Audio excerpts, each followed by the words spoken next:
Sa tiwangwang na disyerto ng Gobi, walang katapusang dilaw na buhangin at maliliit na burol, mga batong natabunan ng kakaibang hugis ay bumuo ng isang tiwangwang at trahedya na mundo.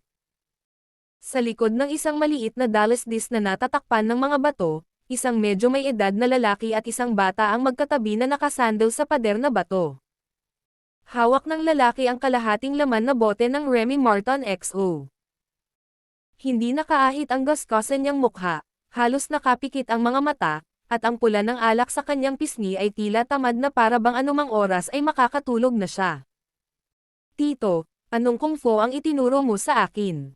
Bakit parang magical? Casual na tanong ng bata, kasabay nito ang paglalaro ng dalawang bato sa kamay. Sa boring na lugar na ito, noong hindi pa siya nagsasanay, nakakapaglaruan lang siya sa mga maliliit na bagay na ito para maibsan ang kanyang pagod. Napabuntong hininga ang nasa katanghaliang gulang at bahagyang namamaos na boses, anong problema, paano ito nakapagtataka? Pagkatapos kong mag-training kaninang umaga, may naputol ang paa ko, pero nung nag-practice ako ng kung fu na itinuro mo sa akin, halos gumaling na ang sugat, pagmamalaki ng bata. Ilang beses tumawa ang lalaki, malayo ka pa, magsanay kang mabuti. Tito, anong pangalan nitong kung fu? Curious na tanong ng bata. Name. I forgot. It's fine if you don't know. Anyway, in this world, only you and I know it, you can call it whatever you want. Casual na sabi ng lalaki.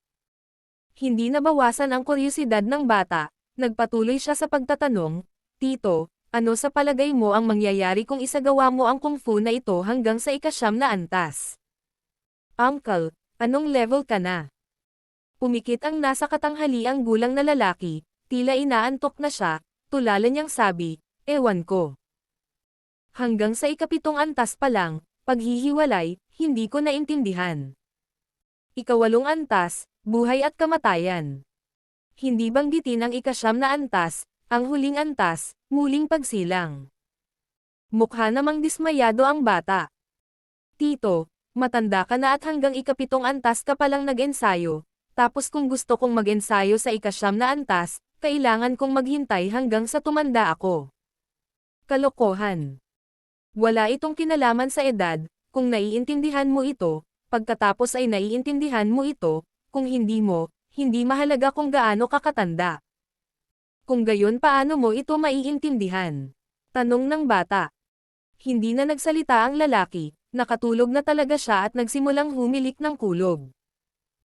Walang magawa ang bata, nakaharap ang maliit na mukha sa desyerto ng Gobi Desert, ipinakita niya ang malalim na tingin na hindi katumbas ng edad niya, natulala siya. Sa ilang mga punto ng oras, ang madilim na patak ng ulan ay nagsimulang bumagsak mula sa kalangitan. Sa Imperial Court, tumingin si Noriko Okawa kay Yang Cheng na hindi na humihinga at dahan-daang binawi ang mystical technique Muramasa. Nang walang suporta, ang katawan ni Yang Cheng ay marahang dumausdas pababa mula sa frame ng pinto at nahiga sa lupa. Duguan niya ang sahig. Ang Flood Dragon na inukit sa talam ng demonyo, pagkatapos masipsip ang asensya ng dugo, ay naging iskarlata at mabangis, na para bang malapit na itong umalis sa talam.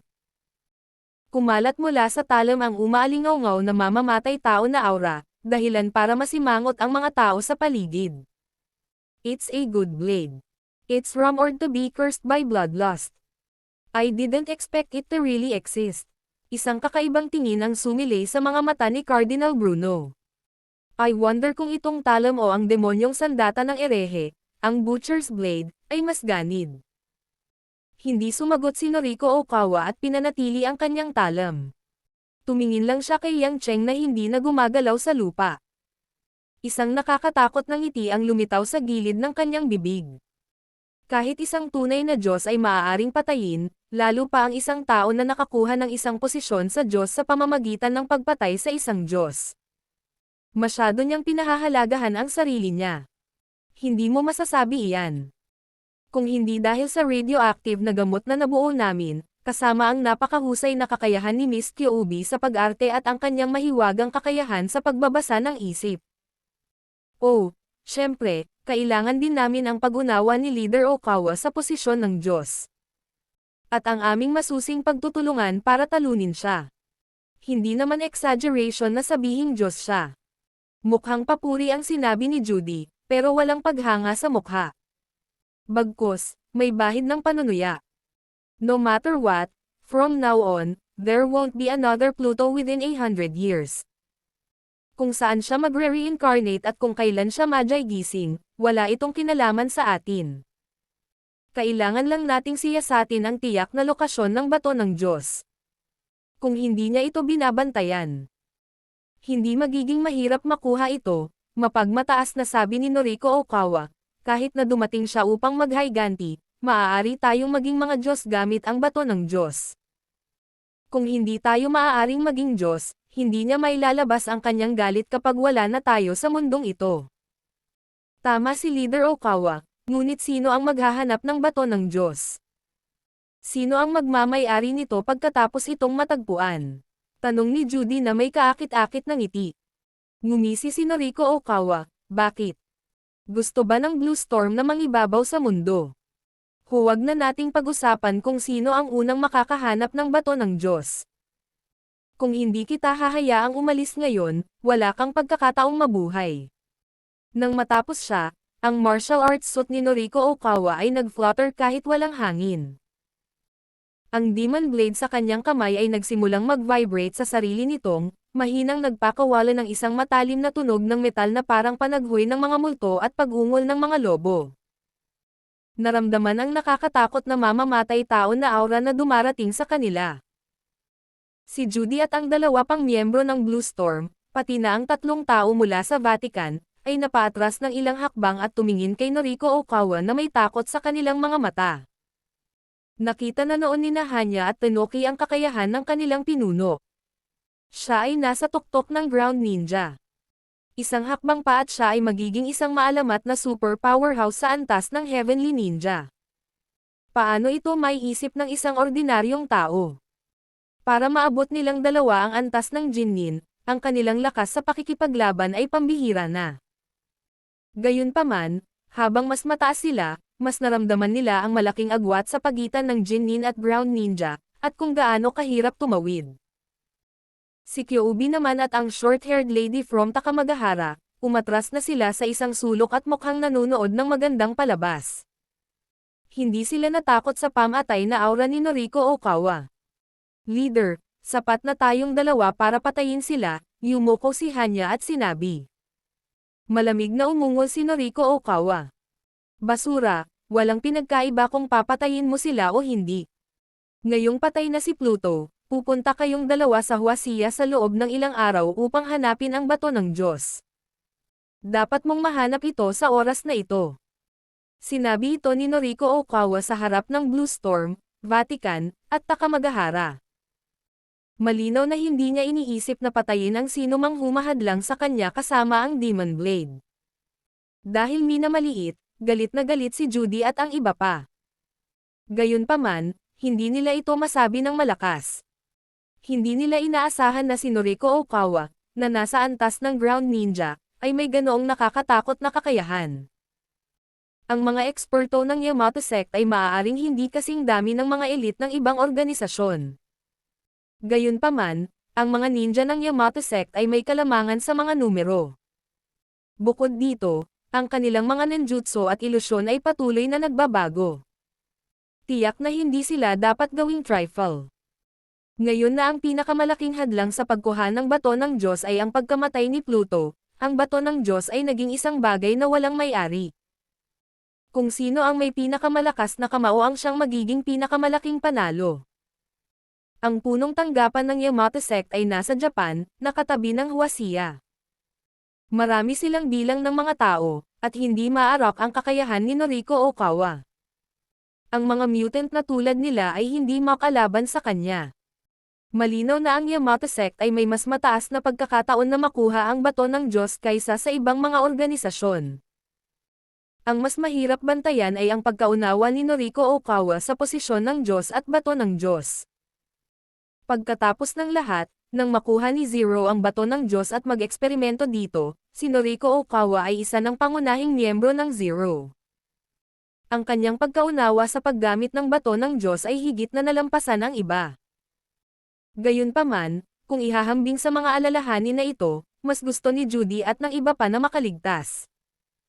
Kung gusto talaga ni Noriko Okawa na patayin ang ilan sa kanila, mahihirapan silang makatakas. Leader Okawa, nandito lang kami para tulungan kang patayin si Pluto, hindi para agawin sa iyo ang bato ng Diyos. Ang Vatican ay lumalaban lamang sa mga erehe.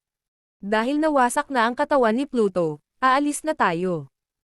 Nang makitang hindi maganda ang sitwasyon, nagpa siya si Blue Ino na tumakas muna hindi alintana kung lalaban siya para sa bato ng Diyos sa hinaharap.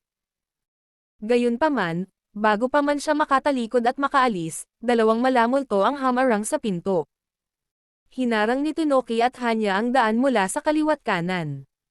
Ibinunyag na nila ang kanilang matatalas na shuriken sa kanilang mga kamay at mukhang anumang oras ay aatake na sila. Bakit ba ang tigas ng ulo niyong dalawa? Kumunat ang noo ni Blue Ino at tensyonado na ang kanyang mga ugat. Ang dalawang Holy Knight sa tabi niya ay parang bubunot na ng kanilang mga espada. Ngumuso si Noriko Okawa sa pang-aalipusta. Hanya, Tinoki, hayaan mo na sila. Oo. Agad namang umiwas ang dalawa sa gilid. Alam pa rin ni Leader Okawa ang tama sa mali. Tumigil ang malamig na pawis sa likod ni Blue Ino. Tama sa mali. Wala lang akong pakialam sa buhay ng mga langgam. Tumawa ng mapanokso si Noriko Okawa. Kapag nakuha ko ang bato ng Diyos, magagawa kong maging isang Diyos. Sa panahong iyon, ang mga organisasyong tulad mo na gumagamit ng pangalan ng Diyos para linlanggan ang iba ay hindi na ituturing na mga langgam. Ikaw, gusto siyang pagsabihan ni Blue Ino, ngunit naalala niya agad na nasa bibig pa pala siya ng tigre. Alam niya na siya at ang dalawang Holy Knights ay hindi makakayanan ang nakakatakot na nakamamatay na aura na iyon. Marahil ang dalawang Crusade Army leaders ng Vatican lamang ang maaaring makipagpalitan ng ilang suntok sa kanya. Kahit na ang mga lihim na pamamaraan ng Vatican ay maaaring hindi sapat upang talunin siya. Sa pag-iisip nito, galit na ikan-away ni Blue Ino ang manggas at tumalikod para umalis. Alam din ni Judy at ng dalawa pang miyembro ng Blue Storm na mapanganib ang manatili. Nang makitang gagawa ng strategic retreat, ang Vatican na pinakamalapit sa kanila, mabilis din silang nagpasya na umalis na rin. Hindi bababasa. Hindi nila hinintay na ipahiya sila ni Noriko Okawa. Pareho ang iniisip ng magkabilang panig. Hayaang maging masaya sandali ang lokong si Noriko Okawa. Kapag nakakuha sila ng sapat na lakas, maaari pa silang magplano laban kay Pluto, paanong hindi nila siya mapapatay. Gayunpaman, sa sandaling ito, isang tinig na nagpamanhid ng kanilang anit at nanginginig ang mga puso mula sa kanilang likuran. Hindi ko sinabing, pwede na kayong umalis. Sabay-sabay na napalingon ang 6 na tao mula sa Vatican at Blue Storm. Namutla agad ang mga mukha nila. Maging si Noriko Okawa ay tila nabigla. Napaatras siya ng ilang hakbang na may kakaibang ekspresyon at may pag-aalinlangang tumitig sa pinto. Tungkol naman sa dalawang demonyo ng Takamagahara, ang kanilang mga bibig ay kalahating nakabuka na para bang nakakita sila ng isang nakakatakot. Si Yang Cheng, na orihinal na nakahandusay sa lupa at nawalan ng lahat ng palatandaan ng buhay, ay nakabawi ng hininga. Nanginginig ang kanyang katawan na parang sanga ng willow na malapit ng mabunot. Sumuri-suri siya sa lupa at saka mahinang tumayo ulit. Mapatla pa rin ang mukha ni Yang Cheng na may bahid ng dugo, ngunit unti-unting lumiliwanag ang kanyang mga mata. May malabong ngiti sa kanyang mga labi, na para bang nasa mabuting kalooban. Ibinaba ang kanyang ulo, ngumiti si Yang Cheng habang tinitingnan ang makamandag na punyal sa kanyang dibdib. Hinawakan niya ito, hinayla palabas, at basta na lang itinapon sa sulok kung saan nakatayo ang White Nine-Tailed Fox. Maririnig ang tunog ng metal na bumabangga sa sahig na gawa sa kahoy. Sa sandaling mabunot ang punyal, walang bakas ng dugong tumalsik mula sa dibdib ni Yang Cheng. Umiling si Yang Cheng at hinubad ang kanyang jacket at underwear. Walang hubad ang itaas na bahagi ng katawan niya, at casual niyang itinapon sa gilid ang mga damit na may bahid ng dugo. Sa sandaling ito, Kitang-kita ng lahat na ang sugat sa dibdib ni Yang Cheng na tinusok ng dalawang matalim na talam ay talagang gumaling na. Paano ito posible? Si Judy at ang iba pa mula sa Blue Storm ay ang pinaka hindi makapaniwala. Dapat ay ganap na napigilan ng kanilang gamot ang kakayahang muling makabuo ni Yang Cheng, ngunit ngayon, tila ang kakayahan ni Yang Cheng na makabawi sa sarili ay mas mahusay kaysa dati. Sa wakas ay kumunot ang noo ni Noriko Okawa, at hindi sigurado ang kanyang ekspresyon. Ang Muramasa Demon Blade sa kanyang kamay ay nagsimulang manginig ng bahagya, at isang maringal na aura ang kumalat. Si Hanya at Tonoki ay sumunod na malapit sa magkabilang panig ng Okawa, at tumingin sila kay Yang Cheng ng may masalimuot na tingin. Sa ilalim ng iba't ibang mga tingin ng karamihan, ginalaw ni Yang Cheng ang mga kalamnan sa kanyang leeg, na para bang walang tao sa paligid na nakatitig sa kanya ng matindi. Sa halip, nagsimula siyang bamulong ng isang bagay sa kanyang sarili. Kaya ganyan. Sa araw na namatay ang 17, nilinang ko ang ikawalong antas ng buhay at kamatayan, sa Great Perfection Realm. Ang tinatawag na buhay at kamatayan ay ang paglagpas sa paghihiwalay ng buhay at kamatayan, ang paghihiwalay ng yin at yang, at pag-unawa sa hangganan ng buhay at kamatayan. Saka lamang maituturing ang isang tao na nilinang ang buhay at kamatayan. Nagtataka ako kung bakit hindi ko makultivate ang huling level, rebirth. Muling pagsilang, hindi ba kamatayan? Ngunit ang pagpapakamatay ay masyadong katangahan. Sinong mag-aakalang makakapag-cultivate lang sila ng martial arts pagkatapos mamatay, hehe, napakatalino. Hindi nakakagulat na walang paraan upang linangin ang ikasyam na antas. Hindi naman tama. Karamihan sa mga tao. Kahit na pinagkadalubhasaan nila ang ikawalong layer, ay maaaring hindi maisip ang ikasyam na layer pagkatapos nilang mamatay, mukhang mahirap talagang masterin ang ikasyam na layer. Nang makitang pumikit si Yang Cheng sa kanila, ang mga mata ni Noriko Okawa ay napuno ng puot, ano ang iyong binubulong-bulong? Noon lamang itinaas ni Yang Cheng ang kanyang ulo at inabot upang hawakan ang kanyang dibdib. Natawa siya at sinabing, Tokugawa, itong saksak mo ay talagang nakaka-inlove at nasusuklam sa akin at the same time. Ano ang dapat kong gawin? Ikaw ang gusto kong patayin, pero kalahati ka rin ng benefactor ko. Napagtanto na ni Noriko Okawa na si Yang Cheng ay tila sumailalim sa isang uri ng pagbabago sa pamamagitan ng kamatayan na ito. Gayunpaman, inalis niya ang kaisipang ito sa sandaling lumitaw ito. Niloloko mo ba ako? Lalong lumakas talaga ang lalaking tinusok ng demonyong talam ang puso. Walang nakakaalam na ang sitwasyong ito na dapat ay pumatay sa kanya ay naging stepping stone para sa Endless Resolve Restoration Scripture ni Yang Cheng upang masira ang ikawalong layer at maabot ng pinakamataas na kaharian ng ikasyam na layer, rebirth. Noon, ang pagkamatay ni 17 ay nagpaunawa ng husto kay Yang Cheng. Kasabay nito, pinagkadalubhasaan niya ang ikawalong layer, life and death, hanggang sa pinakamataas na kaharian, rebirth. Gayunpaman, sa loob ng higit sa isang taon, wala pa rin siyang ideya tungkol sa ikasyam na layer, rebirth. Dahil dito, nakaramdam si Yang Cheng na walang magawa at nanlulumo. Iyon ay dahil lubos na umaasa si Yang Cheng na magagamit niya ang Endless Resolve Restoration Scripture upang sugpuin o pagalingin ang matigas na sakit sa kanyang utak. Kung tutuusin, ang sakit na ito ay magpapagulong-gulo sa kanya kung marami siyang napatay na tao. Ito ay tulad ng isang ticking time bomb, mas nakakatakot kaysa sa isang bomba.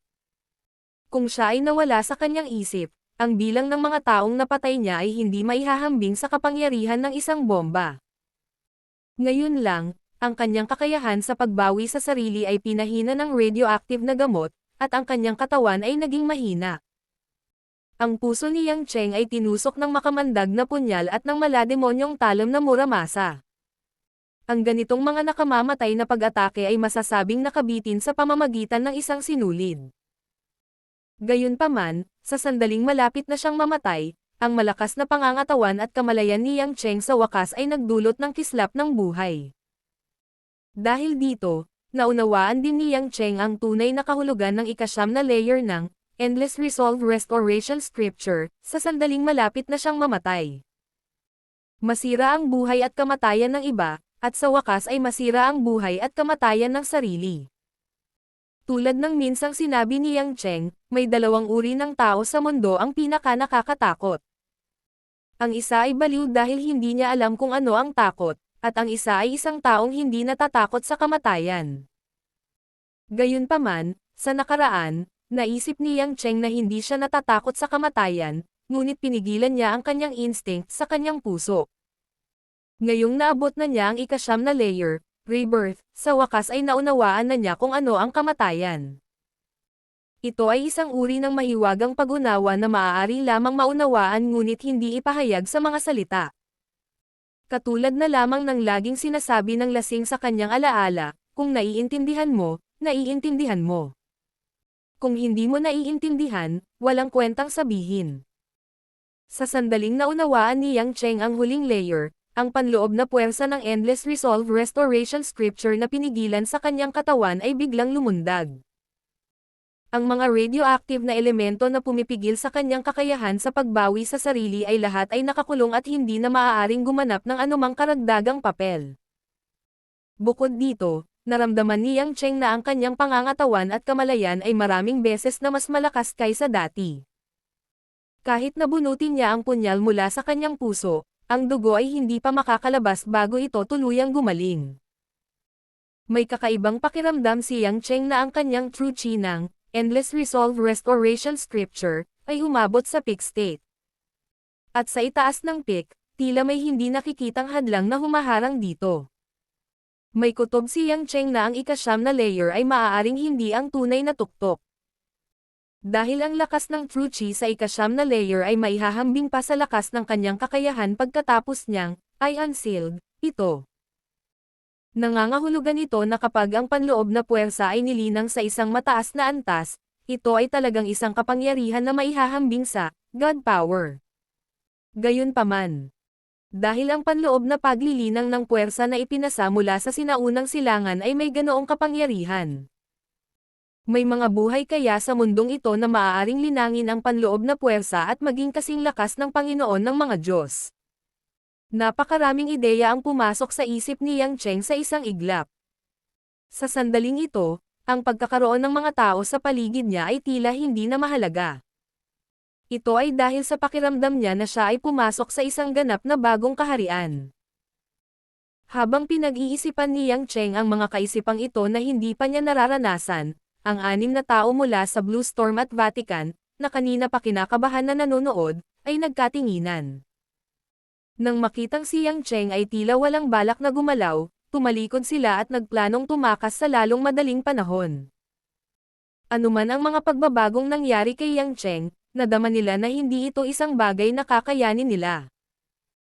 Gayunpaman, kahit na nag-iisip si Yang Cheng tungkol sa iba pang mga bagay, ang sitwasyon sa labas ng mundo, kasama ang bawat patak ng ulan, ay hindi makatakas sa kanyang pakiramdam. I told you not to leave, but you insisted to leave. Tapos, huwag kang aalis ng tuluyan. Sa sandaling natapos ni Yang Cheng ang kanyang pangungusap, ang kanyang katawan ay biglang nawala sa kanyang orihinal na posisyon. Pagharap niya ay nasa harap na siya ni Judy at ng iba pa. Bumuhos ang ulan, ngunit nang bumagsak ang mga patak ng ulan sa tabi ni Yang Cheng, talagang hinaranggan sila ng hindi nakikitang air shield. Ito ang proteksyong totoong enerhiya na natural na magagamit pagkatapos maabot ng isang panloob na puwersa ang Great Perfection. Tiningnan ni Yang Cheng si Judy at ang iba pa na ang mga mukha ay mapatla at ang buhok at damit ay nagsisimula ng mabasa. Natawa siya ng kakaiba at sinabing, Judy, may protection ka kay Aphrodite noong nakaraan, na nagpapahintulot sa iyo na makatakas. Sa pagkakataong ito, huwag mong sabihing may anting-anting na naman sa bula. Your Majesty Pluto, please let us go this time. Ang nagplano ng lahat laban sa iyo ay si Noriko Okawa at ang dalawa mula sa Takamagahara na gustong maghayganti. Nagbigay lang kami ng ilang teknolohikal. Hindi natapos ni Judy ang kanyang pangungusap dahil nakaramdam siya ng mamamatay tao na aura na mas maharlika kaysa kay Noriko Okawa. Parang isang hukbo ng libu-libong mga lalaki at mga kabayo ang humahampas sa kanya, pinipigilan siya hanggang sa punto na hindi niya maibuka ang kanyang bibig. Hindi ito ang nakamamatay na aura na naramdaman niya noong nakilala niya si Yang Cheng dati. Ito ay isang mas solid at mabigat na aura kaysa sa nakamamatay na aura.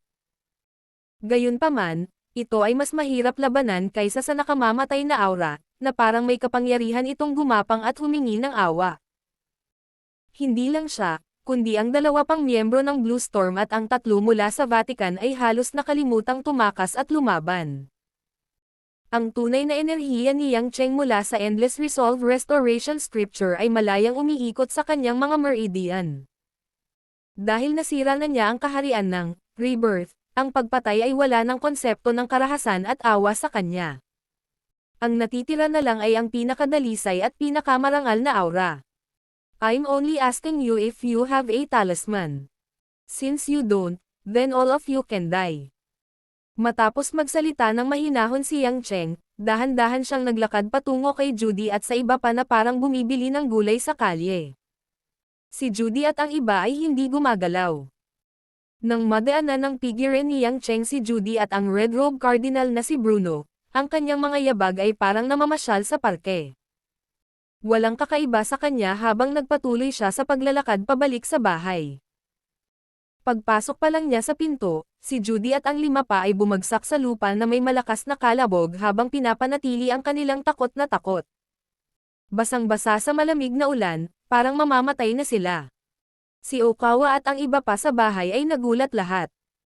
Wala ni isa sa kanila ang nakakaunawa kung paano nagawang patayin ni Yang Cheng sa pamamagitan lamang ng paglalakad sa kanila. At saka, wala man lang siyang ibinuhos na dugo. Sa totoo lang, hindi inisip ni Yang Cheng na ito ay espesyal kahit na ito ay isang mahiwagang at nakakakilabot na eksena sa iba. Ngayong naabot na ng kanyang internal strength ang great perfection, sa wakas ay nailabas at nagamit na niya ang kanyang true chi ng malaya. Nang madaanan niya si Judy at ang iba pa, sa isang banda, ang malakas na pressure ay nahirapan silang lumaban at nakalimutan pa nilang huminga. Sa kabilang banda, ang malakas na true chi na inilalabas ni Yang Cheng ay bumuo ng aura na katulad ng isang domain. Sa aura na ito, bahagyang inilabas ni Yang Cheng ang panloob na lakas ng kasulatan sa pagpapanumbalik. Ang sobrang dalisay na true chi ay gumawa ng isang matalim na presyon na direktang nagdulot sa 6 na tao na dumanas ng mga panloob na pinsala na mahirap matukoy. Nayanig ang laman loob ng 6 na tao at sila ay bumagsak sa lupa at patay.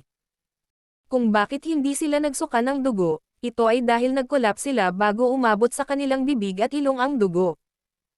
Matapos maglaro ng gayong mahimalang galaw, hindi masyadong ipinagmamalaki ni Yang Cheng. Isa lang itong normal na galaw na kaya niyang gawin sa kanyang kaharian ngayon. Ito ay hindi katangi-tangi at ginagamit lamang ang kanyang lakas upang sugpuin ang iba. Dinala ni Noriko Okawa sina Hanya at Tenoki at Game Time na naghintay.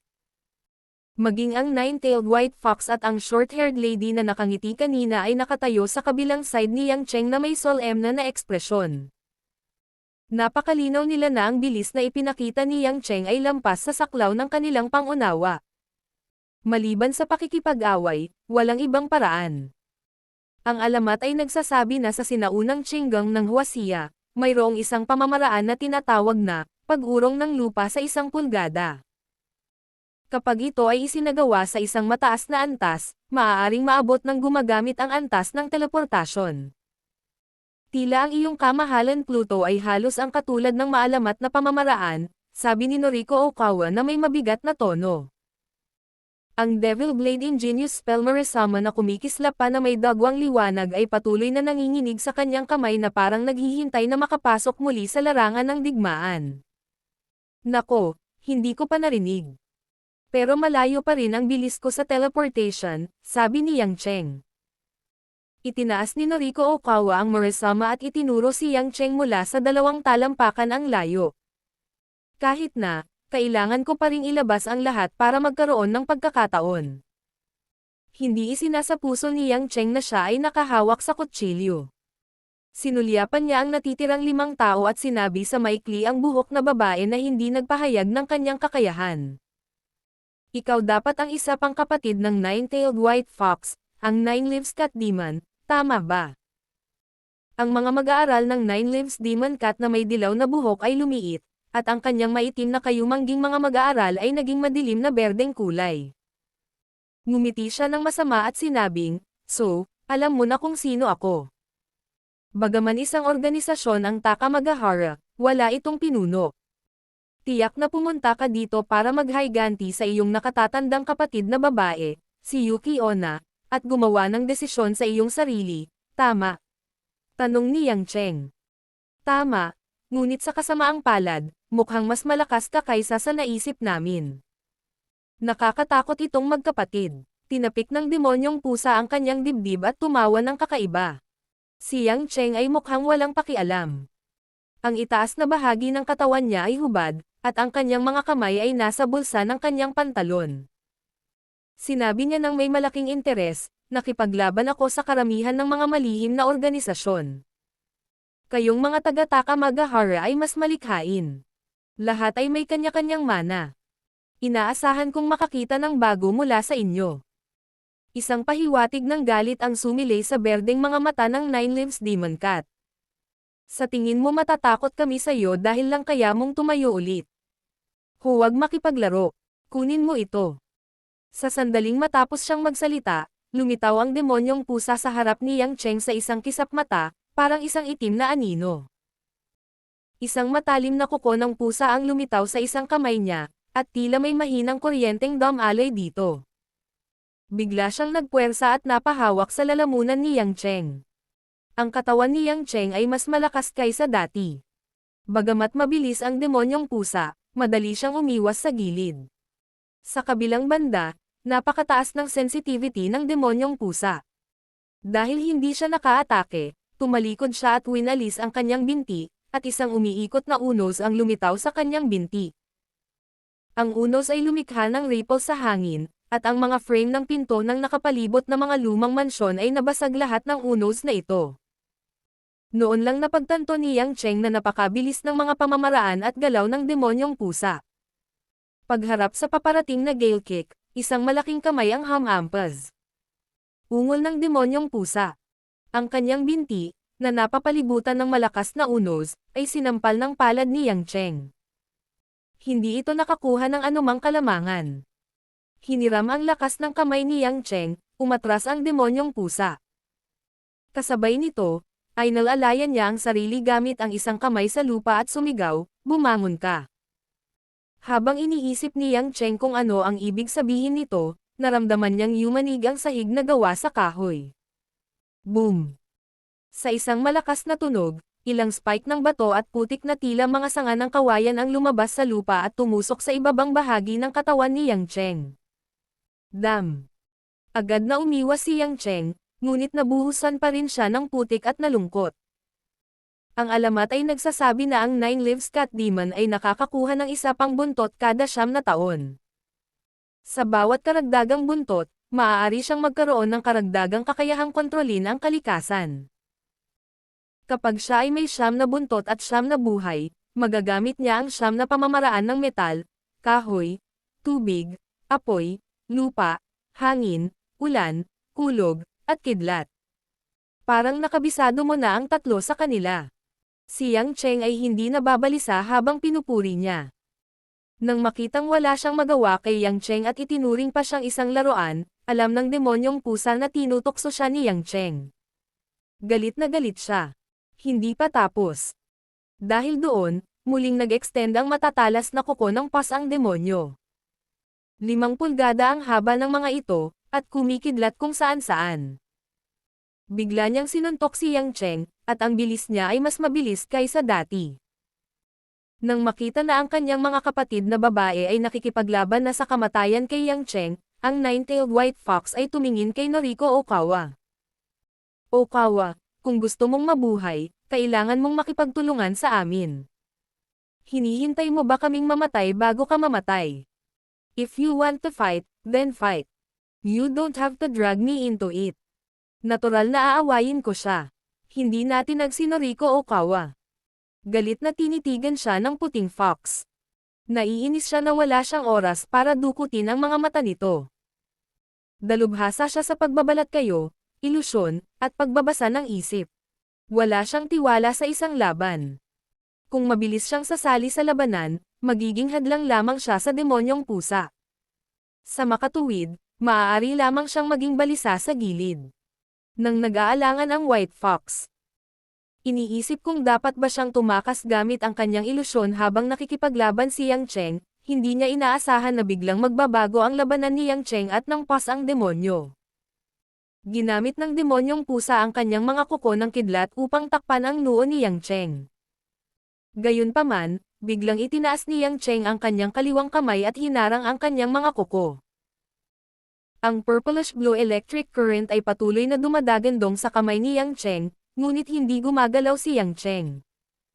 Walang kakaiba. Mukhang ganito lang ang cultivation mo. Napabuntong hininga si Yang Cheng sa inip. Tapos, pinitik niya yung kaliwang kamay niya at tinulak. Napasigaw sa sakit ang demonyong pusa. Ang mga matutulis na kuko sa kanyang kanang kamay ay talagang nabali sa tila magaan na pitik ni Yang Cheng. Bumulwak ang sariwang dugo mula sa kanyang mga daliri. Mabilis na umatras ang demonyong pusa sa isang sulok at tumingin kay Yang Cheng nang may galit. Hindi siya mukhang pusa, ngunit isang mabangis na babaeng leopardo. Gayunpaman, nang malapit nang umatake si Yang Cheng, agad na tumubo muli ang matatalas na kuko ng demonyong pusa.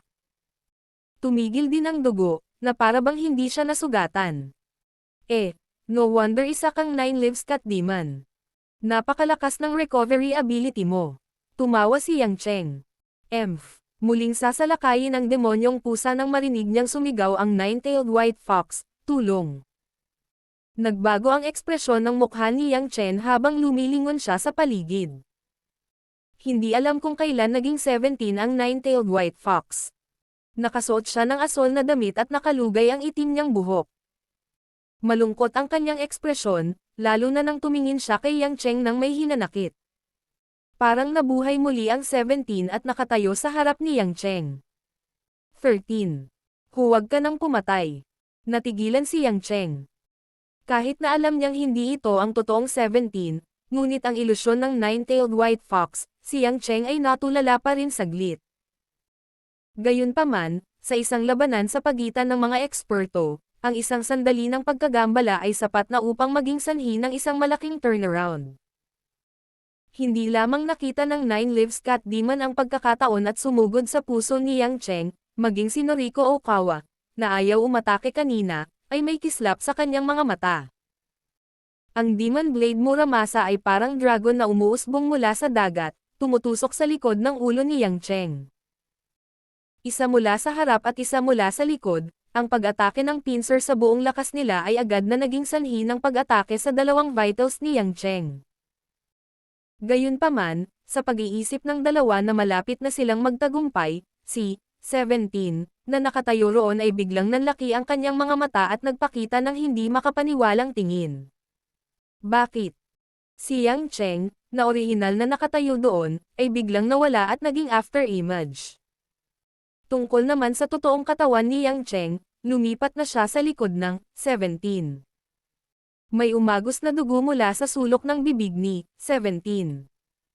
Lumuhad siya sa lupa at dahan-daang bumagsak sa lupa. Dilat na dilat ang kanyang mga mata nang mamatay siya sa lugar. Kasunod ng pagkamatay ng 17, hindi lahat ang mga pag-atake ni Noriko Okawa at ng demonyong pusa.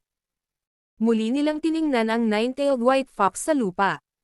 Nang walang suporta ng ilusyon, bumalik na siya sa kanyang kimono form. Lumingon si Yang Cheng. Walang emosyon ang ekspresyon nito habang sinulyapan ang babaeng nasa lupa na hindi man lang alam kung paano ito namatay. Patay na ang 17 ko.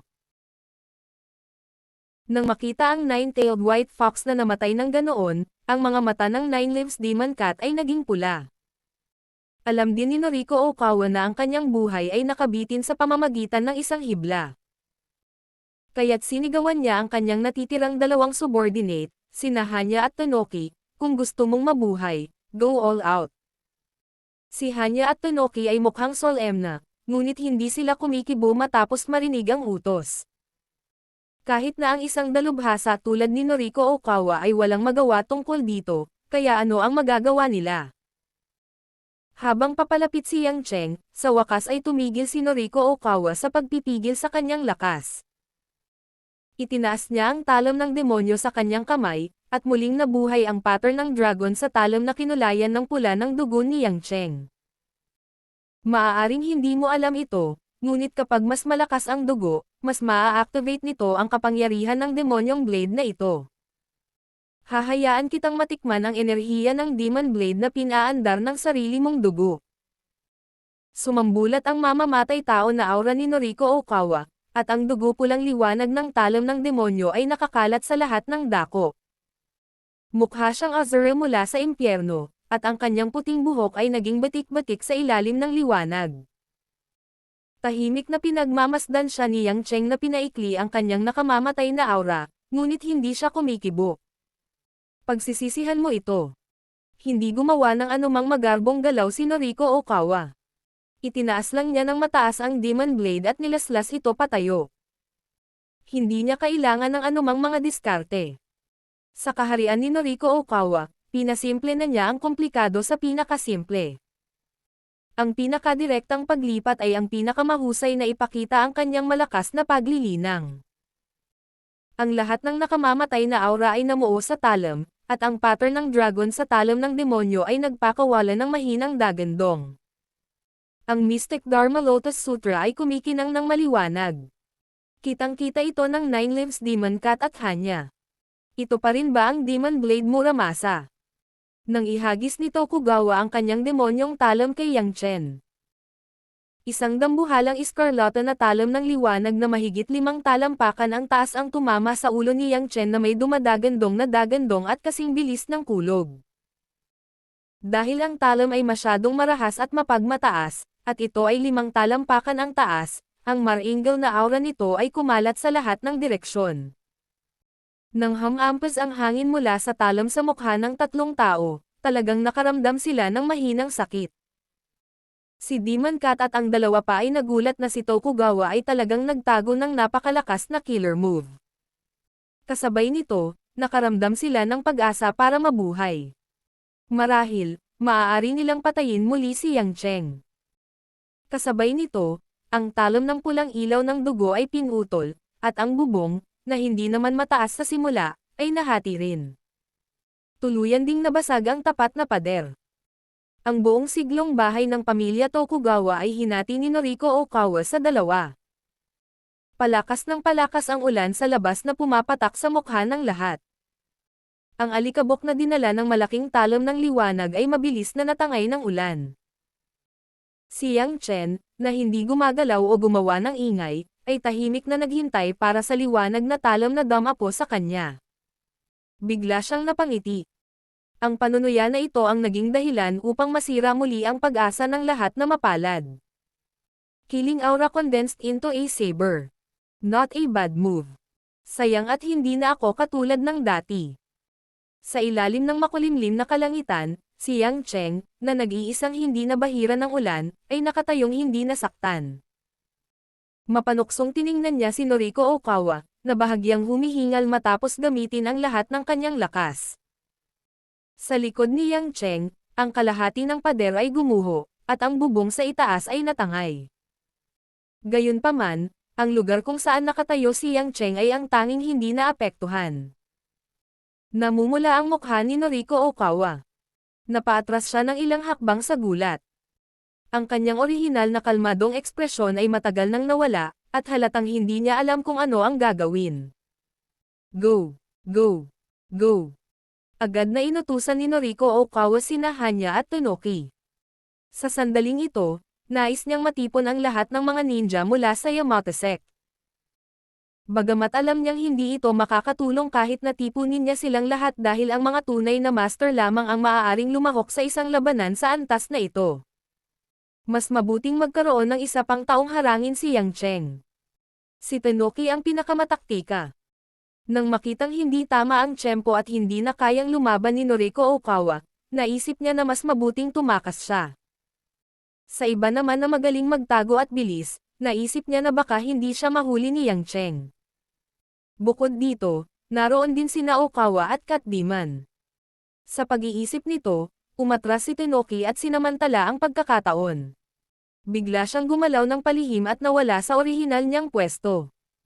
Gayunpaman, hindi niya alam na ang buong lugar ay nasa ilalim na ng kontrol ni Yang Cheng. Paanong hindi nakikita ni Yang Cheng ang intensyon ni Tenoki? Nang hindi naghihintay na umalis si Tenoki sa bahay, ikanaway ni Yang Cheng ang kanyang kamay sa likod niya. Isang walang hugis na panloob na puwersa ang puwersahang hamarang kay Tenoki, na sinusubukang tumakas sa hangin. Bang! Ang katawan ni Tenoki ay hindi maipaliwanag na hinarang ng isang hanging pader na mahirap lampasan. Malakas na nanginig ang kanyang katawan at bumagsak siya mula sa himpapawid papunta sa lupa, na dumura ng isang subo ng dugo. Lumakad si Yang Cheng sa harapan niya na may kasamang ngiti. Noong nasa huwasiya tayo, hindi na kita gusto. Hindi ako comfortable noon na kumilos, pero ngayon, comfortable na. Matapos ang kanyang mga salita, hindi na niya hinintay na magsalita si Tenoki. Direkta niyang tinapakan ang ulo ni Tenoki, na may nakakatakot na ekspresyon sa mukha, at dinurog ito sa tinadtad na karne. Dahil sa mahusay na pag-unlad ng Endless Resolve Restoration Scripture, hindi naging komportable si Yang Cheng matapos pumatay ng ilang tao. Lumingon siya at tumingin sa natitirang 3 tao. Nagsimulang manginig ang kamay ni Noriko Okawa na nakahawak sa kutsilyo ng demonyo. Itinoon niya ang lahat ng kanyang atensyon kay Yang Cheng, ngunit ang kanyang noo ay puno ng malamig na pawis. Kapag ang isa ay talagang malapit na sa kamatayan ay makaramdam ng takot. Kahit na si Noriko Okawa ay nakapatay ng hindi mabilang na tao sa kanyang buhay, natatakot pa rin siya sa kamatayan. Ito ay hindi isang bagay ng tapang. Ito ang pinaka-primitive na instinct ng mga tao. Hanya, sumama ka sa tatay mo mamaya. Labanan hanggang kamatayan. Sabi ni Okawa kay Hanya na nasa likod niya. Malamig ang ekspresyon ni Hanya. Inilabas niya ang maikling kutsilyo na lagi niyang dala, at isang malamig na liwanag ang kumislap. Oo, ampun. Bahagyang nagulat si Yang Cheng. Hindi niya inaasahan na si Hanya ang magiging anak ni Noriko Okawa. Hindi katakataka na pagdating nila sa huwasiya, si Hanya ang pinuno kahit si Tengo ang pinakamalakas. Cat Demon, huwag mo nang isipin ang pagtakas. Sabay-sabay tayong lumaban, sabi ni Noriko Okawa sa nag-aalangan na Cat Demon. Alam niyang kung hindi niya ito ipaalala, baka gusto nitong tumakas. Talagang pinag-iisipan ni Cat Demon kung tatakas. Pagkatapos ng lahat, ang lakas ng pakikipaglaban ni Yang Cheng ay masyadong malakas, at ang pagkakataong manalo ay malapit sa 0. Gayunpaman, tila hindi ito magagawa upang makatakas. Matapos marinig ang mga salita ni Noriko Okawa, alam niya na kaya lang niyang ipaglaban ang kanyang buhay. Solemn na ang ekspresyon ni Noriko Okawa. Tinitigan niya si Yang Cheng at hindi nang ahas na mag-relax kahit kalahating segundo. Ang muramasa sa kanyang kamay ay muling umilo sa pula. Gayunpaman, sa pagkakataong ito, halatang wala siyang sapat na mamamatay tao na aura para gamitin ang magaan na talam. Maaari lamang niyang gamitin ang kanyang paglilinang at maglagay ng postura sa pakikipaglaban. Hanya, umatake ka muna. Simple lang ang ideya ni Noriko Okawa. Gagawin niya muna si Hanya ang taliba habang siya at si Cat Demon ay makakahanap ng pagkakataong maglunsad ng sneak attack na magkasama. Ito lang ang pagkakataon niya. Walang ekspresyong tugon ni Hanya. Isang nakamamatay na aura ang natipon sa malamig na punyal sa kanyang kamay at ang kanyang katawan ay biglang lumakas. Poof! Isang nakakatusok na tunog ang narinig. Ang malamig na punyal ay biglang tumusok sa dibdib ni Noriko Okawa mula sa likuran. Dahil sa pagbabagong ito, naging kakaiba na naman ang sitwasyon. Si Noriko Okawa ay orihinal na nakatitig kay Yang Cheng. Gayunpaman, hindi niya inaasahan na biglang maglulunsad ng snake attack si Hanya mula sa likuran. Ang punyal ay tumagos sa kanyang puso mula sa likod at ang dagwang talam ay lumabas sa kanyang dibdib. Ikaw.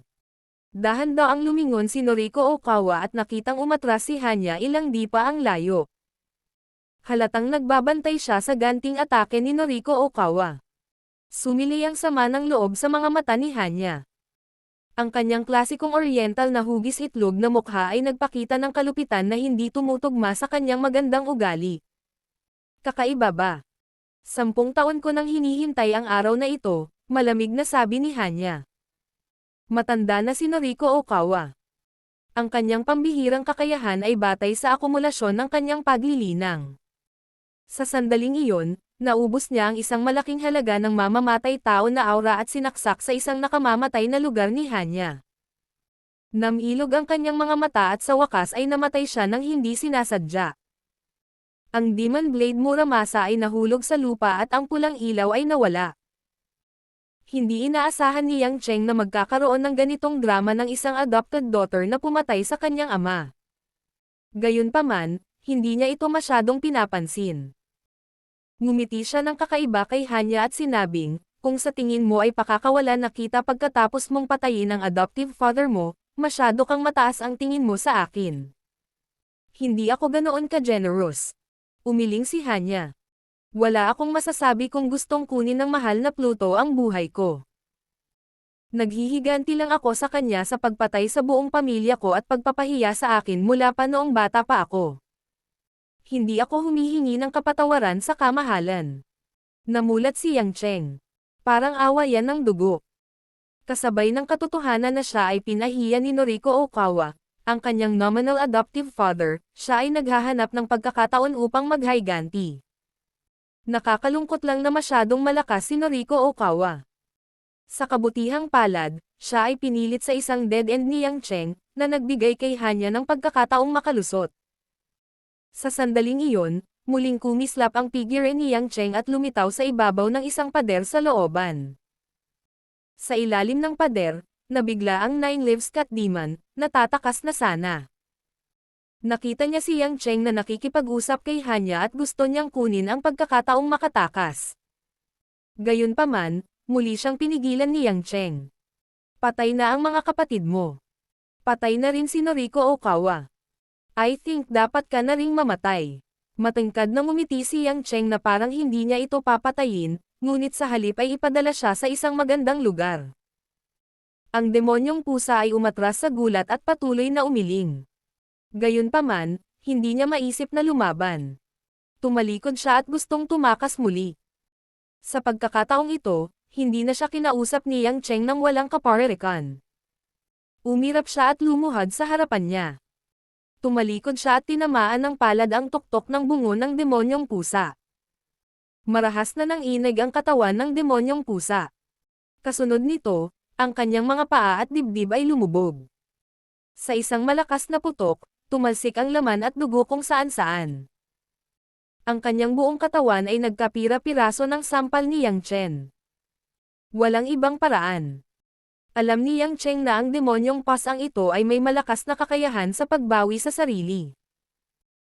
Kahit na ito ay isang pangit na paraan upang mamatay, maaari lamang niyang gamitin ang kanyang panloob na enerhiya upang basagin siya sa mga piraso. Nakita ni Hanya na nasa bahay ang eksenang ito at namutla ang mukha. Kahit na nakapatay na siya ng maraming tao, hindi niya kayang tiisin ang napakadugo at nakakatakot na paraan ng kamatayan. Walang pakialam si Yang Cheng. Tumalikod siya at naglakad pabalik sa bahay.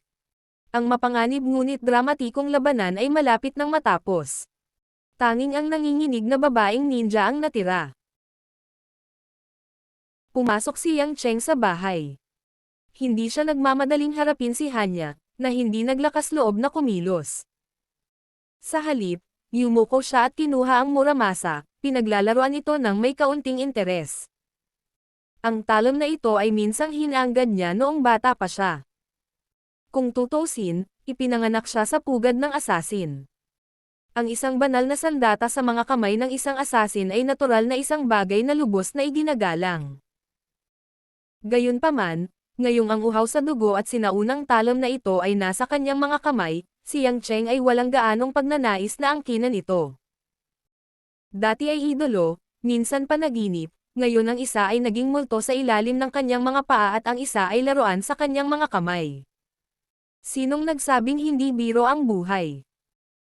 Matapos tingnan ito ng ilang sandali, maliban sa katotohanan na ang talon mismo ay sapat na matigas upang maputol ang ginto at jade, masasabi lamang na kakaiba ang disenyo nito. Tungkol naman sa umaalon na nakamamatay na aura, hindi inakala ni Yang Cheng na magagamit ito ng sinuman. Ang talon na ito ay talagang ginawang napakahusay. Ang mga sumpa at mga katulad nito ay ginawang Diyos. Ang tunay na kapangyarihan ay nakasalalay pa rin sa gumagamit. Sa isang casual na paghagis, inihagis ni Yang Cheng ang Muramasa sa harap ni Hanya. Si Hanya, na nakaluhod sa lupa, ay nakita na inihagis ni Yang Cheng ang talon sa kanyang harapan. Hindi siya mukhang nagulat. Kinuha niya ang demonyong blade sa kanyang kamay at inilagay sa kanyang leeg. Salamat, Kamahalan Pluto, sa pagpayag mo sa akin na magpakamatay. Pagkatapos magsalita ni Hanya, gumawa siya ng gesture ng paghiwa sa kanyang leeg. Iniisip ni Yang Cheng kung ano ang gagawin ng babaeng ito dito. Gusto niya talagang magpakamatay. Habang hindi niya alam kung tatawa o iiyak, isang puwersa ng daliri ang bumaril at natamba ang talon sa kamay ni Hanya sa lupa. Hindi kita hinayaang mamatay. Bakit mo gustong magpakamatay? Tumawa si Yang Cheng. Natigilan si Hanya. Itinaas niya ang ulo niya. Napuno ng pagkalito ang bahagyang madilim niyang mukha. Kung gayon, ito ay itago mo, may pakinabang sa akin. Tiningnan ni Yang Cheng si Hanya mula ulo hanggang paa. Mukhang nakahanap siya ng magandang biktima. Nakita ni Hanya na nakatingin sa kanya si Yang Cheng at may ibang iniisip. Medyo namula ang mukha niya, pero hindi siya nagdalawang isip. Nahihiya niyang kinalas ang sinturon. Sa pagkakataong ito, muling natigilan si Yang Chen. Matapos itali ni Hanya ang sinturon, lumuwag ang kanyang dark purple na ninja na damit. Tumambad sa hangin ang makatarungang dibdib ni Hanya, at ang kanyang pares ng sapat na dibdib ay nakatali ng isang piraso ng tela. Ngunit kahit ganoon, mararamdaman pa rin ng isa ang laki ng kasaganaan nito. May nakatato ding magandang purple rose sa kaliwang collarbone ni Hanya. Laban sa kanyang maselang balat, para itong isang usbong na malapit ng mamukadkad, napakabuhay. Matapos habarin ang kanyang damit, naiwan lamang ang tel ang nakabalot sa kanyang dibdib, itinaas ni Hanya ang kanyang ulo. Ang kanyang pinong itim na buhok ay bumagsak sa lupa, ang kanyang mga kilay ay parang peach willow, at ang kanyang mga mata ay parang almendres. Puno ng alindog ang matubig niyang mga mata. Anong gusto mo? Daing ni Yang Cheng sa kanyang puso. Kamahalan Nether King, anuman ang gusto mong gawin. Ako. Handa akong tanggapin ang iyong biyaya. Malinaw na naisip ni Hanya na pagkatapos ng labanan, nais ni Yang Cheng na makahanap ng isang babae upang ilabas ang kanyang mga pagkabigo, o direktang gamitin siya bilang isang samsam sa digmaan. Ito rin ang karaniwang paraan ng pag-iisip ng mga babaeng Hapones na tulad niya.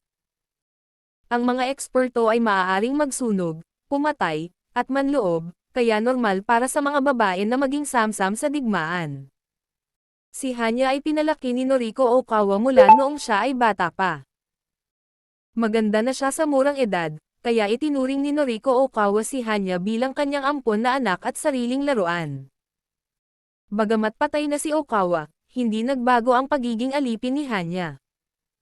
Hindi niya naisip na hindi nararapat na magpasakop sa isang malakas na tao tulad ni Yang Cheng. Sa halip, kinakabahan siya at nahihiya. Nilunok ni Yang Cheng ang kanyang laway at umubo ng 2 beses. Lumingon siya at sinabing, sa tingin mo ba ako ang walang utak mong ampon? Hindi ako interesado sa katawan mo. Pinananatili kita dito dahil gusto kong tanungin ka kung makokontrol mo ang buong Yamato sect kung bibigyan kita ng Devil's Blade. Hindi napigilan ni Hanya ang maglabas ng, at napagtanto niyang nawala na ang katinoan niya. Mabilis niyang sinabi, I'm sorry, Your Majesty Nether King. Ay, akala ko gusto mo iyon. Hindi ko sinasadya iyon. Mapait na ngumiti si Yang Cheng.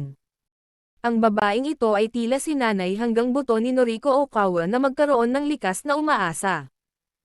Pinatay niya si Okawa dahil lamang sa apoy ng paghihiganti. Kung makakatagpo siya ng isang eksperto na maaaring magpasuko sa kanya, Ang babaeng ito ay madaling maging alipin ng taong iyon. Your Majesty Nether King. Kahit wala ang Devil's Blade, hindi magiging mahirap para sa iyo na makuha ang Yamato Sect. Sa wakas ay naunawaan ni Hanya na talagang interesado si Yang Cheng sa Yamato Sect, isang malaking organisasyon ng ninja sa Japan. Sumagot siya, ngayong patay na si Okawa, ako ang pinakamalakas na tao sa Yamato Sect. Ang mga ninja ay lubhang tapat. Hanggat ipinakalat ko ang balita ng pagkamatay ni Okawa, ang posisyon ng pinuno ng Yamato Sect ay natural na mahuhulog sa aking mga kamay. Ito ay talagang simple. Hindi inaasahan ni Yang Cheng na ganoon kadaling kunin ang Yamato Sect. Gusto niya ang kapangyarihan ng Yamato Sect higit sa lahat dahil nag-aalala siya na kung mahulog ang Yamato Sect sa mga kamay ng iba sa hinaharap. Tulad ng kontrolado ng ibang mga bansa, magdudulot ito ng abala sa kanyang buhay sa Huasia. Sa halip na iyon, maaari na rin siyang mag-isip ng paraan para sirain o sakupin ito ngayon. Pagkatapos ng lahat, kung mayroon siyang Yamato Sect sa kanyang mga kamay, magagawa niya ang gusto niya sa Japan. Maraming bagay ang magiging mas simple. Kahit papaano, malaking tulong ang Yamato Sect kapag nagpunta siya para gumawa ng gulo para sa Liu family sa susunod na linggo. Sinabi ni Yang Cheng, kung ganoon nga, ililigtas ko ang iyong buhay at ibibigay ang Devil's Blade Muramasa sa iyo. Papalitan mo si Noriko Okawa upang pamahalaan ang Yamato Sect sa hinaharap. Hindi ko kailangan na maging loyal ka sa akin. Ang kailangan ko lang ay huwag kang maging tanga kapag kailangan kita. Siyempre, kung may magtangkang itaboy ka at ilayo ang Yamato Sect, tutulungan kita. Parang nananaginip si Hanya. Hindi lang siya kailangang mamatay, ngunit maaari rin siyang maging pinuno ng Yamato Sect ng libre. Higit sa lahat, mula sa mga salita ni Yang Cheng, parang gusto niyang tulungan itong patatagin ang kanyang lakas. Kamahalan Pluto, kung gayon. Ano ang dapat kong gawin ngayon? Naguguluhang tanong ni Hanya. Inikat ni Yang Cheng ang kanyang mga labi, isuot mo muna ang iyong damit. Noon lang napagtanto ni Hanya na nasa coquettish position pa pala siya. Agad niyang sinuot muli ang kanyang damit at nanlumo doon. Talagang nakaramdam ng bahagyang panghihinayang si Yang Chen sa kanyang puso. Speaking of which, hindi pa niya talaga nilalaro ang babaeng ninja na ito dati. Sayang naman ang sarili niyang masyadong matuwid kanina. Kung pupunta siya at mag-enjoy ngayon, parang ang kapal niya ng balat.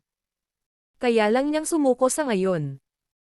Sa malinaw na boses, sinabi niya, ang lugar na ito ay nabuklad na, kaya naniniwala akong dapat mong malaman kung paano haharapin ang mga resulta. Madumi ang damit ko. Tulungan akong makahanap kaagad ng isang set ng mga katulad na damit. Natahimik na si Hanya.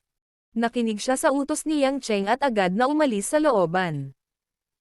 Makalipas ang ilang minuto, bumalik si Hanya na may dalang bagong set ng damit. Gusto niyang tulungan si Yang Cheng na magpalit ng damit, ngunit natatakot siya na muli siyang sisihin ni Yang Cheng. Maaari lamang niyang ilagay ang mga damit sa mga kamay ni Yang Cheng at umatras sa gilid. Nagpalit si Yang Cheng ng bagong damit at sinabi kay Hanya, ang tour guide na si Kowanako, kung saan binago ang Nine-tailed Arctic Fox, maaari mo bang gayahin ito?